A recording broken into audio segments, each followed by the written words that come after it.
Hier, nous avons obtenu un résultat spectaculaire dans notre combat qui dure depuis plusieurs années contre l'usine Eiffage, cette usine source de pollution olfactive, d'odeurs très désagréables pour tous les riverains, notamment à l'Api, au Murier et à la Varenne.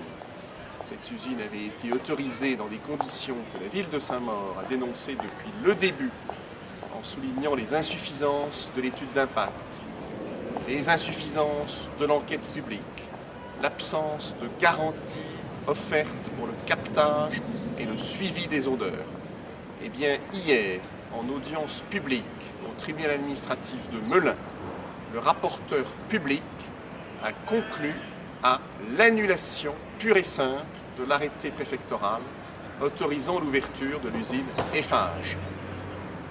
Il est hautement probable que le tribunal donne suite aux conclusions du rapporteur public qui sont accablantes pour les insuffisances et les manquements à la procédure, ce qui veut dire que l'arrêté d'exploitation d'usine Eiffage serait annulé. C'est une victoire qui nous laisse espérer que nous allons désormais obtenir de vraies garanties pour que cette usine cesse d'empoisonner la vie des gens.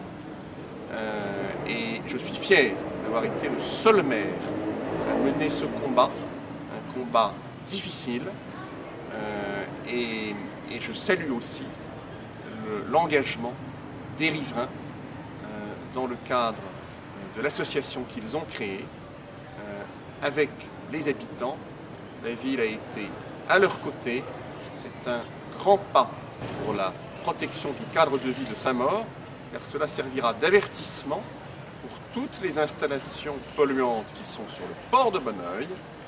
Et je vais continuer de me battre pour obtenir enfin un audit global de l'impact sur la santé et l'environnement du port de Bonneuil que je réclame depuis des années. Nous progressons dans le bon sens. La croissance du port de Bonneuil ne peut pas continuer à se faire sans respecter les normes du développement durable et le cadre de vie des communes riveraines.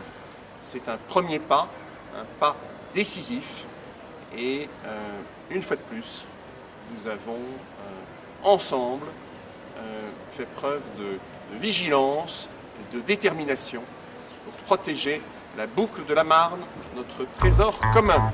Vive Saint-Maur!